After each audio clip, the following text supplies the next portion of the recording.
मुरबाड येथील जमीन प्रकरणावरून सामाजिक कार्यकर्ते बाळासाहेब मिरजे यांनी राज्याचे वनमंत्री गणेश नाईक यांच्यावर गंभीर आरोप केलेत. त्यांच्या मते महाराष्ट्र खाजगी वन अधिनियम अंतर्गत नोंद असलेल्या काही गट क्रमांकांच्या जमिनींबाबत आणि संबंधित कमर्शियल इमारतीतील 2 ऑफिसच्या व्यवहारांबाबत निष्पक्ष चौकशी होत नाही. संबंधित जमिनी 7/12 उतार्यावर अधिनियमांतर्गत नमूद असून भोगवटाधारक म्हणून गणेश नाईक यांचे नाव असल्याचा दावा मिरजे यांनी केलाय. तसेच संबंधित कमर्शियल इमारतीतील 2 ऑफिस अत्यल्प दरात व संशयास्पद अटींवर देण्यात आल्याचा आरोपही त्यांनी केलाय. या प्रकरणी 8 डिसेंबर 2025 आणि 13 जानेवारी 2026 रोजी मंत्रालयात निवेदन देण्यात आल्याचे, तसेच ठाणे जिल्हाधिकारी व उपवन संरक्षक कार्यालयाकडेही तक्रार करण्यात आल्याचे मिरजे यांनी सांगितले.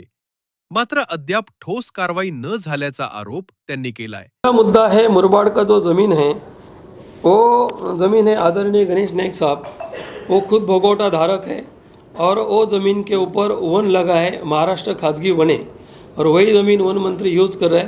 वो खेदजनक बाब है, इसीलिए है. और दूसरा है जो उसमें जो 3-4 गट है वो कंपनी के एक डायरेक्टर है सुबह एग्रो, और वो लीज दिया है 60 साल के लिए 500 रुपया एकड़, प्रति एकड़ 500 रुपया.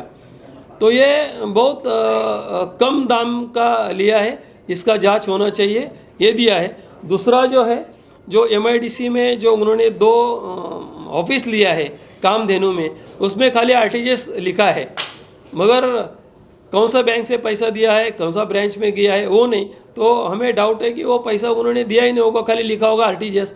तो इतने बड़े उनका सब तामझाम है, सब कंपनियां हैं, तो लेखा जोखा बराबर से होना चाहिए. जो डॉक्यूमेंट्स मिला है वो डॉक्यूमेंट्स से आधार आपके सामने रखा है और ये इसकी पूरी तरह से जांच होना चाहिए. अगर इस चीज़ में कोई गलत है तो इसके ऊपर गुनाह दाखिल होना चाहिए, ऐसी मेरी मांग है. नहीं, इसका शिकायत मैंने थाना जिलाधिकारी उनको दिया है साहब को, और उसके बाद खुद वन मंत्री साहब को भी दिया है.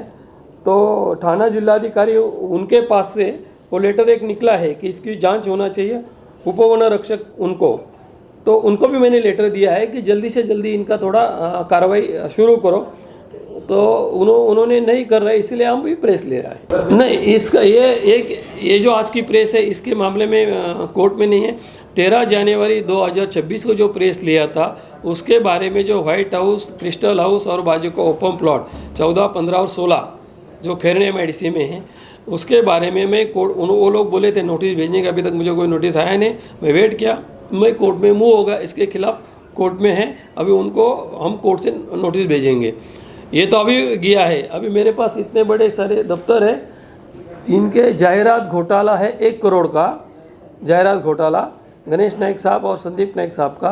और श्रमिक बाजार जो उन्होंने भूखंड लेके कम दाम में और बिल्डरों को बेचा है, इसके बारे में बुधवार को हम प्रेस लेंगे, उसके बारे में सब डॉक्यूमेंट्स आपको दिखाएंगे. अभी इसमें थोड़ा देखेंगे, अधिवेशन में मैं CM साहब को बताऊंगा, ये सारी चीज़ मैं दे दूंगा उनको एक एप्लीकेशन बना के, जितना जितना प्रेस लिया है, जो जो साथ में है, कि जब तक इनका जांच पूरा होता नहीं तब तक आदरणीय गणेश नाइक साहब, इनका मंत्री पद से आप इस्तीफा लीजिए, इनको थोड़ा आप साइड में रखिए, इनका पूरा जांच होने दो, और जो गलत है उसके ऊपर गवर्नमेंट ने कार्रवाई होना चाहिए. जो प्लॉट अनलीगल है वो प्लॉट गवर्नमेंट में रिटर्न लेना चाहिए, रिवॉक होना चाहिए, ऐसी मेरी मांग आहे. नाही, त्याच्यामध्ये आपण कोर्टमध्ये गेलेलो आहे, कोर्टमध्ये पिटिशन दाखल केलेले आहे आणि थोड्या दिवसामध्ये त्याची हिअरिंग होऊन त्यांना आपण नोटीस पाठवणार आहे. नवीन येणाऱ्या काळामध्ये जाहिरात घोटाळा आहे तो 1 ते 1.5 करोड रुपयाचा आहे, जो स्वतः गणेश नाईक साहेब यांच्या याच्यामध्ये जो पेपर चालतो त्याच्यामधला आहे.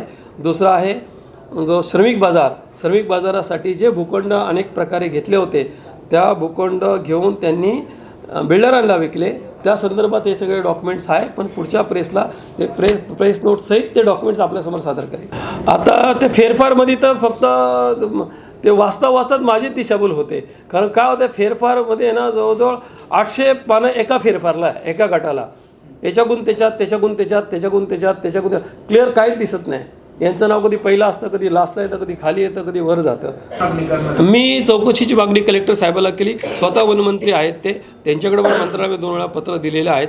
त्यांच्यावरती कोणतीच कारवाई नाही झाली. पण जिल्हाधिकारी साहेबाकडून पत्र गेलं आहे वनरक्षकांना की याच्यावरती तात्काळ कारवाई करा. मग थोडीशी पुढं गाडी हललेली आहे. मग माझं असं पण या सगळ्याची निपक्षपातीपणे जर चौकशी व्हायचं असेल तर आदरणीय नाईक साहेब यांचा प्रथम राजीनामा झाला पाहिजे, तरच ही चौकशी होऊ शकते. अन्यथा ती चौकशी होऊ शकत नाही. कामधेनुमध्ये जे 2 फ्लॅट घेतलेले आहेत त्याच्यामध्ये फक्त RTGS लिहिलेलं आहे. 74 लाखाचे 69 लाखाचे जे फ्लॅट, आपण कुठेही जर फ्लॅट घेतला, कुठल्या बँकेतून पैसे गेले, कुठल्या ब्रँचमध्ये, असं लिहितो ना, हे फक्त RTGS. हे तर लॉकच असते. आम्ही कसे पेपर काढले आमचं मला माहिती अधिकारी तर भेटतच नाही पेपर, कारण तिथं डायरेक्ट कम्प्युटर लॉक करून टाकलेलं आहे. आता मी करणार आहे, अजून केली नाही, ती करायची. दरम्यान या सर्व आरोपांना ॲडव्होकेट अजित मोरे यांनी ठामपणे फेटले. त्यांनी स्पष्ट केले की बाळासाहेब मिरजे यांनी केलेले आरोप पूर्णपणे खोटे आहेत. जमीन आणि कमर्शियल इमारतीतील 2 ऑफिस संदर्भातील सर्व व्यवहार कायदेशीर पद्धतीनं झाले आहेत. करण्यात आलेले आरोप निखालस असत्य असून त्यामागे कोणाचा बोलविता धनी आहे हे आम्हाला ठाऊक आहे. या संदर्भात आम्ही कायदेशीर कारवाई सुरू केली असून बदनामीचा खटला दाखल करीत आहोत. सध्या मुरबाड येथील या जमीन व कमर्शियल मालमत्ता प्रकरणामुळे राजकीय व प्रशासकीय वर्तुळात चर्चा रंगली असून पुढील घडामोडीकडे सर्वांचे लक्ष लागले. आपकी आवाज आपकी खबर. जुड़े रहिए आवाज टुडे के साथ और सब्सक्राइब करना ना भूलें.